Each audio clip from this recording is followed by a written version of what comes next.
In today's video, I'm going to teach you how to create a phone mockup in Figma, and we'll be doing it in just 5 minutes. Whether you're a seasoned designer or a curious beginner, this simple guide will walk you through the process step by step. So let's get started. First, hop onto Figma. If you haven't already, open your preferred web browser and navigate to the official Figma website.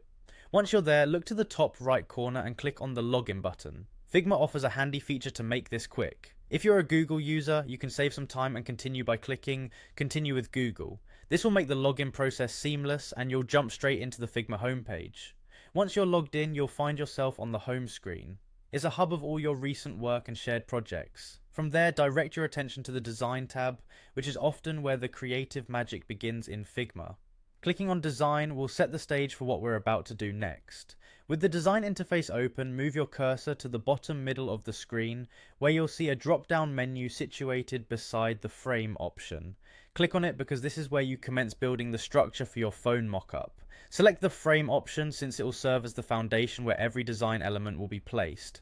Once selected, you'll notice a variety of preset frame sizes. From the options available, choose the iPhone 13 or iPhone 14 frame to maintain consistency and to match modern design expectations. Now we're getting to the finer points of the design.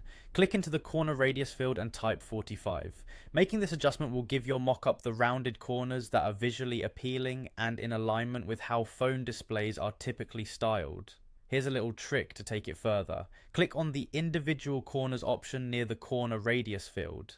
This selection allows refinement and customization beyond what's standard. Not stopping there, make sure to adjust the corner smoothing to 60, which adds a polished finish to those rounded corners.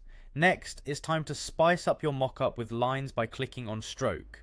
In the stroke settings, type in F5 to set the color or any hex code that matches the style you're going for, and then enter 10 in the stroke width field to achieve the ideal line thickness for your mockup. Experiment with placing the stroke both inside and outside to see which appearance you prefer, as both options offer unique visual impacts depending on your design's need. Finally, it's time to incorporate your own design into the mockup. Open up your File Explorer on your desktop and simply drag and drop your design onto the canvas. Make sure your design fits perfectly within the phone mockup, aligning it with the frame to give it a clean, professional look. And there you have it, you've just made a phone mockup in Figma. With these basic yet practical steps, you can create polished, professional looking mockups quickly and efficiently. Thanks for tuning into this quick guide and happy designing.